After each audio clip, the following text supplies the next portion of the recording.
Hello, everybody. How is it going? My name is Lucas, and welcome to the very first ever episode of the gear podcast that I've been kind of wanting to do, and I finally got up enough balls to go ahead and do it. I'm kind of workshopping names presently. I guess the one I'm going to go with right now is the guitar gear. Wait, what did I call it? Let me go look here.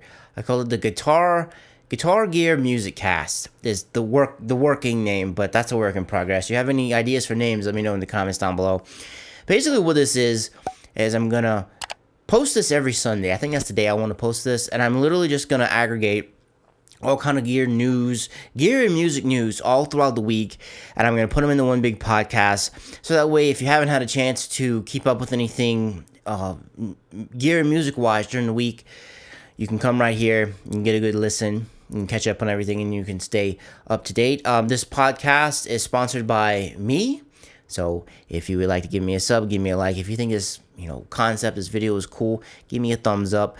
All right, let's jump right in. So the very first thing we're going to talk about is that Line 6 has just launched a brand new pedal. This is going to be called the HX1. Now, what this is it's still in the same line of Helix products. So you have for those of you watching, you can see the HX1 on the screen right now. And I'm going to jump to some kind of other tabs in my browser you can see. So you have other things. You have well, we'll come back to the M5. That's another thing. So you do have the big Helix. You have the big Helix. That's like 1200. You have the small Helix. You have the HX Stomp, which is sort of like the one. So the HX Stomp is all the effects from the Helix in one little tiny box. By the way, if I get anything wrong or if there's anything I missed, you want to add detail to things, definitely let me know in the comments down below. Guys, this is not me trying to be the #1 authority or anything, so I'm going to miss some stuff, so just let me know in the comments down below. So the HX1, by the way, that thing is $300, right? And that allows you access to all of the effects within the Helix, like the HX Stomps gives you, but it's in one small little pedal package. It's kind of like your normal pedal. For those listening, I'm trying to describe it here. So it's kind of taller and it's a little bit wider than your normal pedal enclosure. So it takes up about, I guess, a pedal and a half space. Help me out with that. Maybe I could give you the dimensions, and that would help. So it's a little bit bigger, but you get access to all the effects. You can connect it to your computer. It has MIDI. You can actually change out any of the effects on it, but it can only run one effect at a time. And one of the cool things on it is it has like this the tap flux button. You can kind of speed things up on it. So if you have like a flanger, or on the worship tutorials video that I watched, what he did he did it with a I can't remember what he did it with. I'm blanking out now. Basically, say you have like a chorus or something and you want to speed it up for a little bit of time. You can speed it up and you click and you can slow it back down. You can cycle through, you can store like effects on it, right? But it can only load one at a time. And I mean, you have you have mono in and out on it. You have some ins, you have sends. It uses a 9-volt 500 milliamp connector. You have MIDI through and in, out and in, and you can connect an expression pedal to it. So it's essentially, like I was saying before, it is a lot like the HX Stomp, except it's in a tiny little package, and you can only have access to one effect at a time. So you can do one reverb, one delay. It's not like Is it multi-effects? It houses multi-effects, but you can only use one at a time. I mean, kind of hinges the name HX1. Now, some of those that are watching, you saw me kind of scroll over to the M5, the Line 6 M5. I was not particularly up to date on this box because growing up, I didn't really own any Line 6 stuff. I actually bought a pod, did a video on that a couple years ago. To me, and like some of my friends I was talking to, the HX1 is kind of the spiritual successor to the M5, but the HX1 kind of sucks compared to the M5. Let me explain. So the effects are going to be better on the one, but the M5, it's a little bit bigger pedal. You have a little bit more flexibility and stuff. Now, the M5 came out in 2004, right? So it's very old, and the people who use this thing like love it. From what I've gathered, they absolutely love it. And the M5 is a little bit bigger than the one, but the HX1, but they're very much the same, right? And to me, it seems that Line 6 was trying to come up with something to kind of pull M5 users off of that, and they could go to something a little bit more modern, something with a little bit more better effects. But this is where that price difference thing kind of came into play for me. So the one is going to be $300, but the M5 is only like $170, so it's literally pretty much half the price, and you can still buy them. Like, if you go to Sweetwater, it's what I got on the screen right now. Yeah, it's $170, and you can still buy them. And it says so they're very similar, but this is where it's gonna rub people wrong. Like, the HX1 would be an absolute smash hit if it was about $100 cheaper. Even if it was $250, people could swallow it. But I think that $300 threshold is what is gonna sabotage Line 6 a little bit. I don't foresee it pulling a lot of M5 people off of what they have, because, I mean, yeah, the effects could be a little bit better, quote unquote, but I mean, I guess it really all depends on what you're looking for. And that's kind of like a lot of the comments and a lot of the feedbacks they got. Yeah, they're like, yeah, the HX1 is cool, but it's expensive, and it misses the mark. I don't understand why Line 6 didn't try to aim in for that, like, lower price range. I guess because Line 6 is trying to pull themselves out of, like, the bargain bin type of models, because you have a lot of modelers that do a lot of things well in that price range. And to me, I mean, growing up, it was like Line 6 was huge back in like the early 2000s. So growing up, I didn't really get my first effects unit until I was like 15, and that was a Johnson J Station. And the Johnson J Station was kind of it was a model and it had effects, but it was kind of like a little smaller unit from the big Johnson amps, which Johnson went out of business. I think Digitech bought them, and they didn't really do anything with their stuff. But I mean, some of the Johnson stuff is actually still really good. Like, my guitar teacher at the time, he was one of my friends who like played in church band, and like he gave me lessons, and he had one of like the big combos. So I was like, oh, well, this is really cool. Like, because it was kind of like the first like Axe effects back in the day. So I got a Johnson J Station, and that competed directly with the pod. See, that's where the tie-in is here. So it competed directly with the pod. I don't know what a beginner guitarist would grab from Line 6 in that range. Like, help me out in the comments. I don't think they have, and what I mean by that is kind of something like that's like the pod. That's all in one, where you have, you have a couple effects in there, and you have like a couple of amps. I guess kind of like V8, playing on your computer has kind of taken that over. But I mean, if I was like, if I was like a 15-year-old kid who lived, like me, 15-year-old kid, you're living with your mom, you're in a trailer, like, your parents are divorced, like, so money is not going to be like, a thing there. So I guess, and if I want actual hardware gear, I'm not going to be gravitating toward anything Line 6 wise. I'm sorry I kind of went off on a tangent, but my point is, the HX1 is good, but it's kind of in no man's land, and it's a little off mark. Because if you want, I mean, for $300, they could have made a unit that has the effects in it, and maybe have a little amp modeling in there too. That is just me, because I think just the value for me is not there. But I think this wasn't really aimed at people like me, or aimed at people who are just starting. I think this was aimed, to me, it's just aimed at like worship people, is what it is. Or it's like people who like want kind of some multi effects, but they want it in one single pedal because they're bored. It's kind of small, and they just kind of want something that does, like, I don't know, kind of like some semi-complicated stuff. I mean, the routing on, like, the pedal is great, and routing on it is great. I'm getting a little bit bogged down here. I'm sorry, guys. I need to move. I think the HX1 kind of misses the mark. It's too expensive, and it doesn't really do a lot of different things in the M5 as the M5 is cheaper. So that is going to wrap things up for the Line 6 H1. And keeping with the worship kind of vibe there, let's move on to Revv, which Revv has just launched a brand new amp called the D40.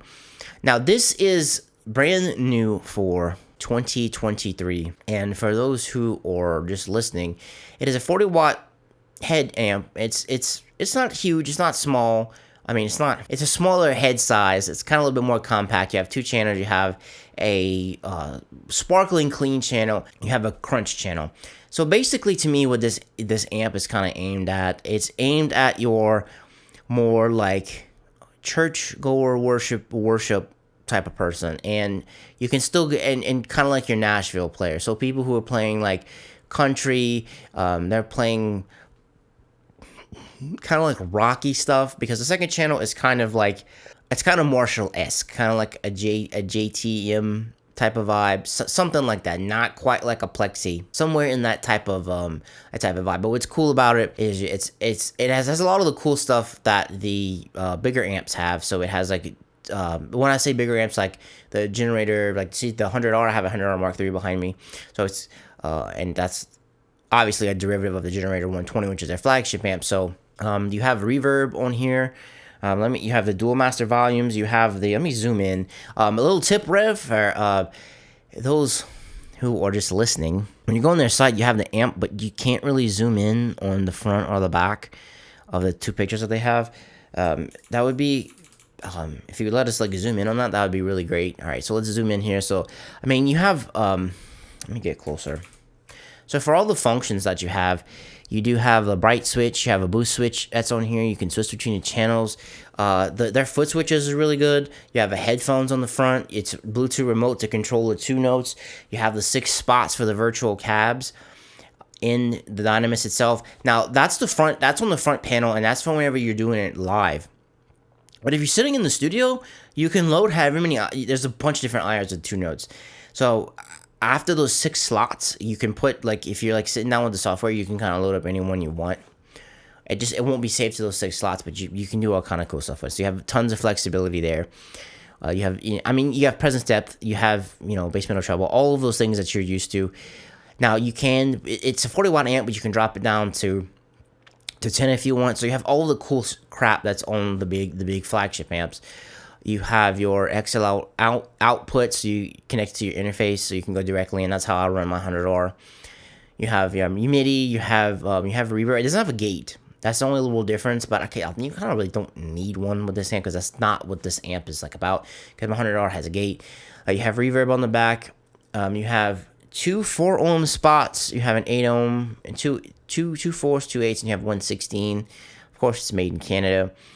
You have the bias ports on it. This amp, it has a lot of cool crap on it. It's pretty much everything that you can want. Lower wattage, connected to your computer, go directly in, but you can also use it live at a gig, at your church gig.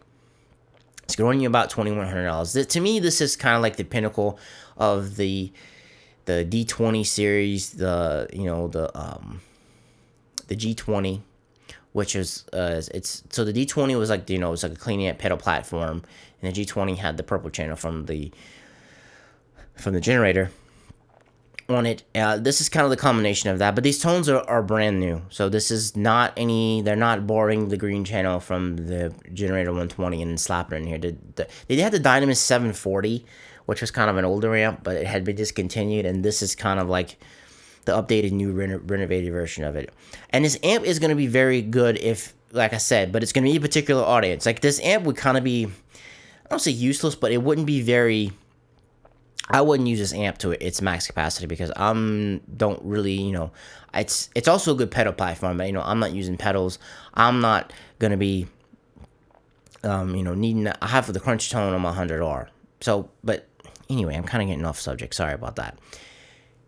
For the D40, it's very good if you want some crunch and you need a very good clean tone. That is what this amp is, where this amp lives. And you have all the, you have all the cool stuff, all that cool stuff built into it. Vintage voice, digital reverb, like I said, select. You have like any and every modern thing that you could ever want on this amp is here. Sean Tubbs does a very good demo of this. You can also connect it to your phone with Bluetooth. I know I kind of touched on that. So you can connect to your phone on Bluetooth, and it gives you access to the 2-note stuff, and you can change your 2-note stuff on your phone. So if you're at a gig and you're running to front of house and you're like, wait, I need to change something, you can definitely do that. So you have everything you could ever want in it. And if another good thing Sean brings up is that the best way to do it, if you want to get some more drive out of it, just hook up your best overdrive pedal, hook that up to it, and you'll be good to go. I think the D40 is going to be good. I think a lot of people are going to like this.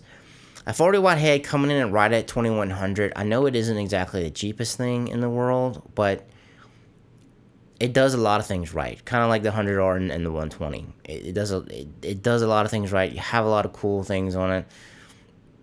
If you buy the same cabinet, the LEDs will match to the channels that you change, which is they have that on all of their amps. I think it's going to be a hit because it's kind of competing in that kind of like that Shure Badger type of realm.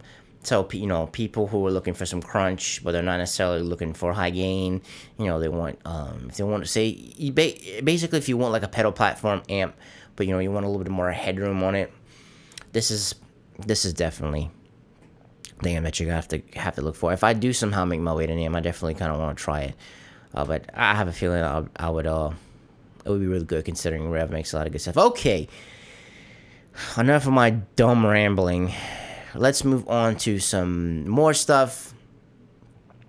It's kind of keeping with that pedal vibe. Let's check out a new pedal from Fortin. I don't know if you guys know who Fortin is. So Mike Fortin, he originally started out modding amps, and then he was working with Randall for a little while. So when Randall kind of had their resurgence and their amps are actually kind of decent again, Mike was at the forefront of that, but then he ended up leaving, and then Randall, I don't know what, Randall Washburn had some financial issues. But anyway, so the Fortin Natas preamp pedal, distortion pedal, however you want to call it, I like to call them preamp pedals. It is here, and it's pretty much the preamp from the, you see, we can kind of zoom up on it here, get some better pictures. The preamp pedal from, it's like kind of like a preamp from the Natas, which Natas is actually just Satan backwards. This is what Ola England eventually, Natas amp is what Ola England eventually kind of developed his signature amps when he was with Randall. And my friend kind of summed this up the best way when we were talking about it. He's like, oh, cool, a preamp pedal from an amp no one owns. And he's kind of right, because the Natas was kind of a thing back in the early, kind of like in the early 2010s, right? Because if you look up Natas, like on Fortin's channel, you find Frederick from Meshuggah is playing one in the studio. And I mean, the Natas was also one of the first neural DSP plugins when they did their whole, the Nameless Suite, which is actually supposed to be, it's Meshuggah amp, but they had to do Nameless because Meshuggah wasn't with Fortin anymore. It was a big stupid thing.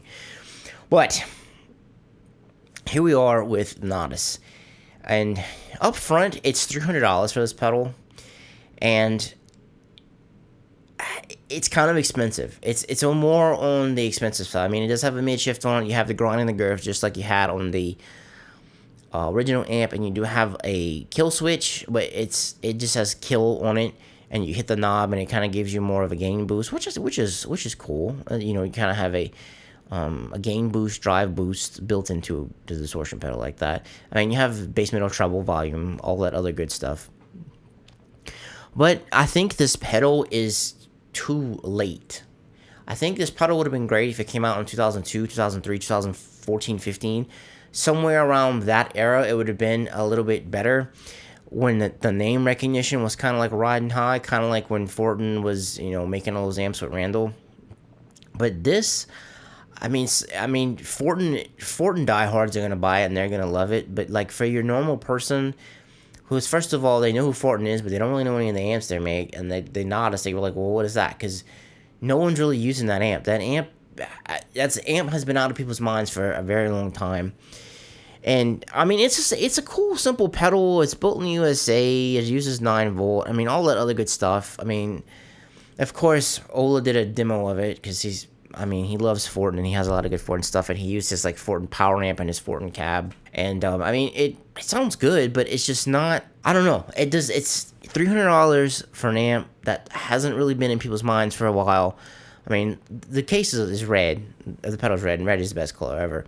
It's just, pedal's gonna do okay. It's kind of in that weird spot where the Helix pedal was. It's like, it's a little too much. No, if it'd be 250, it'd be a little bit easier to swallow. If it'd be 230, somewhere, on the bottom end of 250, I think this pedal would be a little bit better. And it's probably gonna, it's already been kind of compared to Ola's Chug pedal that he came out with. So if you're a fan of like a Chug pedal, if you're a fan of that kind of thing, I think this pedal will be great for you. I mean, I would love to try one. I know I just kind of finished talking shit about it, but I wouldn't mind trying one. But for $300, I can't foresee myself buying that, because even if I buy it and I don't like it and I don't really use it and I try and sell it, I'm never gonna be able to really recoup a lot of that back. But that's gonna be it for the Fortin Natas Distortion preamp pedal. It's like I said, cool pedal, just a little on the expensive side, and I don't really know how many people even know what the Natas amp. Anyway, moving on to pedals people are very, very, very, very familiar with. Boss has just launched a new Waza pedal. It's not as exciting as, say, the HM2, which I have an HM2. I bought 2 of them. I need to sell one of them. I was going to give it away. I never did. But they launched a new booster pedal. It's a Waza. So Waza, for those who don't know, is it's kind of like special edition pedals from Boss. They kind of like, they'll do like a new circuit or an old circuit, or they'll include older things that people wanted with the newer pedal type of thing. I mean, this pedal is very simple. You have level, you have gain, and you have the knob, and you have 3 different positions. You have an RE, a NOT, and a CE. So let's discover what these mean. Color tone CE. This mode represents the CE1 preamp tone. It's notes for its bright bell-like character, tight loading response to the game knob, as you can hear, whatever, blah, blah, blah, buzzwords. So that's the CE1 preamp. The RE is the mode that reproduces unique color and response of the RE201 preamp circuitry. That's fatness and warmth, even at the lowest gain settings. And then the NOT produces a punchy, natural voice with minimal coloration. The modern analog Waza circuitry provides a wide boost, delivering top performance for any standard clean boost application. So it seems like for this, that the NOT is kind of like the new thing that they're putting in there. It's kind of like the Waza circuitry, and they're giving you a choice between a CE and an RE. I know this pedal is not going to be as well, I don't say well received, but I don't think the hype for this is going to be as high as it was for the other Waza pedals. But I kind of like this. I kind of like this. For the reason is, it's like booster. I have a booster pedals are kind of underappreciated. A lot of people want to gravitate more toward overdrives for stuff. But I think a booster it's kind of like a preamp. It's not in the preamp pedal like we're talking about, like the Natas, for example, which actually gives you like the preamp from an amp. This is kind of like to, I don't know, give you a little bit of boost. Obviously, it's a booster pedal, but the CE represents a bright, like, preamp sound from the Boss CE1 chorus ensemble. The RE is fat one from the RE 201 Space Echo. And then the NOT's kind of like your plain, don't say plain, but it's like a natural clean. I think this is really cool. What is the price on this? The pre-order's up right now. It's $170. I think this is really cool. I think people who have liked their Boss, what Boss does to, if they use it before, what they like what it does to their tone, this would be a very good choice. So, and the Waza pedals are usually pretty good. Some of them are a little weird, and some of them are a miss. But I think this is I think this is gonna be good, personally. All right, now that we have talked about some gear, I would like to kind of shift things to more of the music spectrum, where people, they use gear to make music. I know it's kind of weird to some people, making music with their gear. But let's move on to some Dream Theater news. Something that's sort of kind of near and dear to my heart. So Dream Theater, their original drummer was Mike Portnoy. He left the band 13 years ago because he kind of wanted to take a 13, he wanted to take a break. He wanted to take like a 5 or 6 year kind of like break from like writing and stuff, because he was also kind of in a bunch of other bands, and everybody else in the band was like, dude, no, we don't want to do that. So he ended up leaving. He played with Avenged Sevenfold. He ended up starting Sons of Apollo. He's been busy since he left, but Mike Portnoy is back. He's back in Dream Theater. And I'm kind of both happy and sad about this at the same time, because I originally started listening to Dream Theater when I was like 14. I was really into nu metal and like Limp Bizkit and Korn and stuff. And then my friend Lee gave me a bunch of burned CDs, if kind of dating myself there. In 2002, if you know what in 2020, that was 21 years ago. When Scenes from Memory came out, that hooked me. That was my first like real introduction to prog. It was my introduction to a concept album. It kind of blew my mind. Like, Scenes from Memory is still one of my favorite albums to this date.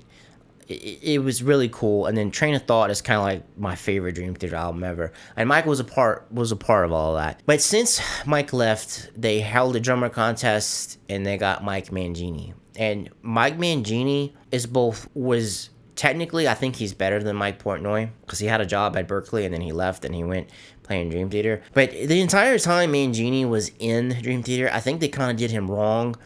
Meaning, on a lot of the albums, his drum sound was like dog crap, which it blows my mind. Like, I'm gonna try not to rant too much on this. Dream Theater, they're one of the biggest prog band, if you want to call them that, when it comes in that particular area.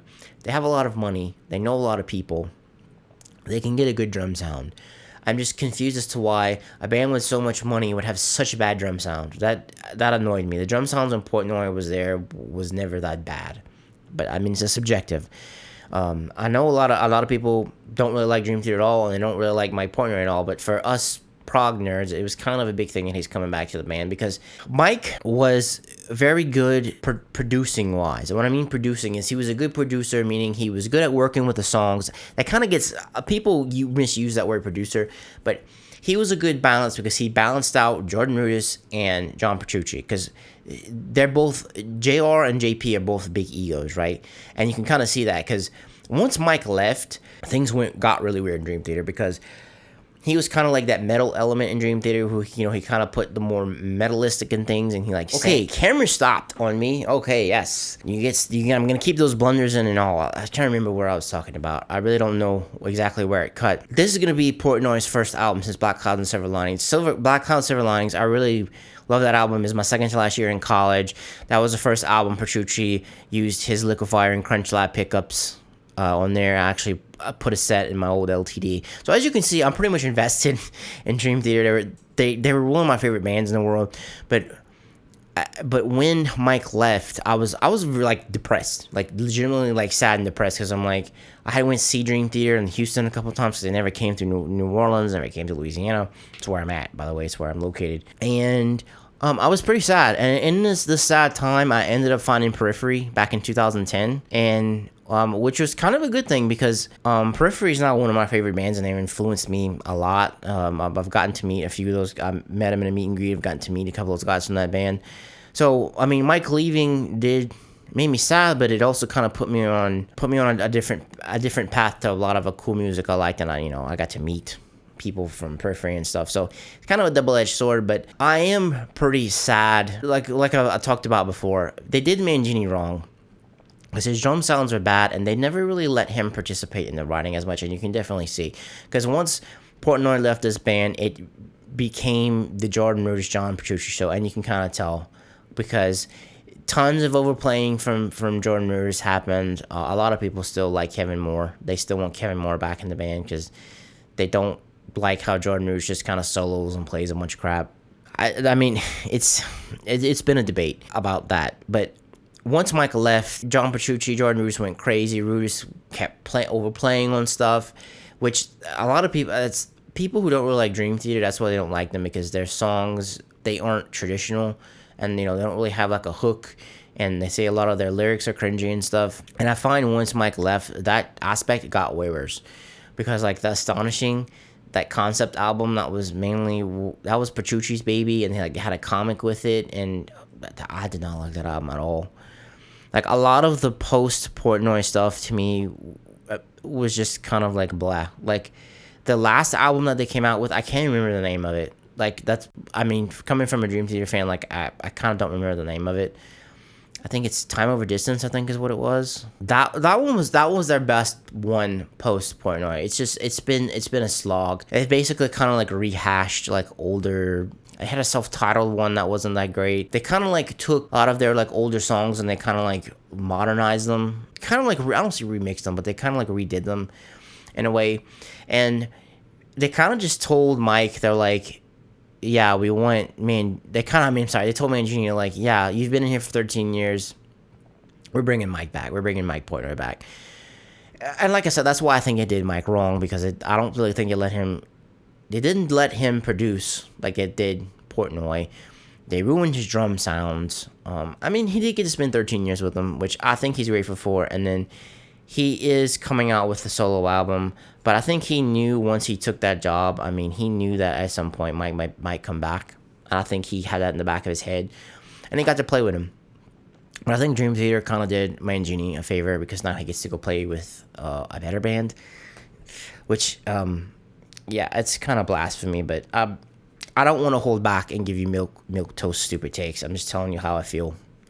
I think I really I hope Dream Theater comes out with some new cool stuff. I don't want like Scenes from a Memory Part 3 or 2. I don't want that. Like, just write good songs again, guys. I mean, you can write your 20-minute songs. You can do that. That's cool. But like, can we stay away from cringy lyrics? Can we kind of give a little bit more metal flavor in there? I know a lot of people think Dream Theater is their best when they're not playing metal, but Train of Thought was just it was so good for me, and I really love that album. I don't need Train of Thought 2. I mean, I wouldn't mind it, but I don't need it. I just need a little bit more variety. Hopefully Mike kind of steers the band back toward, it's like, no, guys, let's not play as much here. Let's kind of do this. I know his ego was like very big, but it kind of makes sense that he's back because JP and Mike, they met in college. They've been friends for like 30 years, right? And John is the parent, as we call him here, like godparent to some of Mike's kids, and it's vice versa. Their daughters, Mike and John's daughters hang out. They have their own podcast together, and they do their own stuff together. So the families are close, and they hang out. And Mike played on John's solo album that he did, and they went on tour together. So it kind of makes sense. So they're kind of like still friends. I guess it took about 13 years for them to be kind of like, yeah, you pissed us off, but you can come back. So I hope this turns out good. I hope Mike steers the band in the right direction. I hope they actually make some cool songs. Because like I said, I was one of the biggest Dream Theater fans in the world. Like, I bought John's pickups. I've owned John's guitars. I'm a very big fan. I owned all our albums. I went to see him in concert. So hopefully Mike fixes the things that's been lacking to me for the past 13 years for the band. So the last thing we're going to talk about is going to be some more music news, but it's from blabbermouth.com. Job for a Cowboy announces first album in 10 years, Moon Healer. Job for a Cowboy, for those who don't know, they do experimental metal, right? The best way I can describe them is they're kind of like the Faceless, kind of like mixed with Gojira, sort of, if it kind of give you a context with that. They have not come out with an album since 2014. It's hard to believe that that's been 10 years ago, but yeah. And it's produced by Jason Sukoff. Oh, Jason's producing this. He's worked with Trivium, August Burns Red, Black Dahlia Murder, All That Remains, Whitechapel, Devil Driver, and Naveen Cooper Wells is in here. Oh, cool! I didn't know that. See, I'm learning, guys. I probably really should have looked at a little bit more before I'm even bringing it to my first ever podcast. But I'm excited for this. I listened to the new song right before the podcast to kind of refresh my mind, and I really like it. And they say they've been a while for so long because they had to deal with their basically to deal with families. They were very busy, but I'm glad they're back. I mean, Job for a Cowboy was really cool and really good. In the mid 2000s, I kind of feel like it's how I date everything in the mid 2000s. I kind of miss that era because that was just a cool era for me, kind of. But they're back. The title of the album is Moon Healer. If you're interested in metal, definitely go check it out because it says David creates a vivid, startling, otherworldly, magically reminiscent of Edgar Allan Poe and Lovecraft. So they're also kind of a lot like Revocation. Sorry, I said I was thinking there. They're kind of a lot like Revocation, sort of. So if you kind of like stuff like Revocation, definitely go listen to them. Check them out if you haven't. Of course, give me your opinions. I'm going to wrap things up here. Give me your opinions. What do you think about Job for a Cowboy? What do you think about the Natas and the new Line 6 HX1 pedal? Give me your thoughts on all of this down below in the comments. Guys, if you are, wherever you're listening from, watching from, I really want to thank you taking the time to check this out. I'm going to put links to stuff in the description, and I will put some chapter markers on YouTube so you can check out and you can skip. So that way you can kind of skip around and listen to the things that you want. Because, I mean, obviously this thing is going to be kind of a little long. It went a little bit longer than I intended. I'm still working things out. Like I said, this is my first episode doing this. I'm going to try my hardest. I'm going to try and be consistent. I'm going to try and have this uploaded on every Sunday. It's kind of when I want to do it. So, like I said, weekly gear recap. Like I said, I got anything wrong, correct me in the comments. add some context. I kind of want this to be like a big giant discussion to where, we can just talk about things and get things right. And guys, thank you so much for checking this out and listening. I appreciate it. There's a lot of stuff vying for your attention out there, and you chose to spend it with me, and I am very, very grateful. And guys, I will catch you in the next podcast. Peace.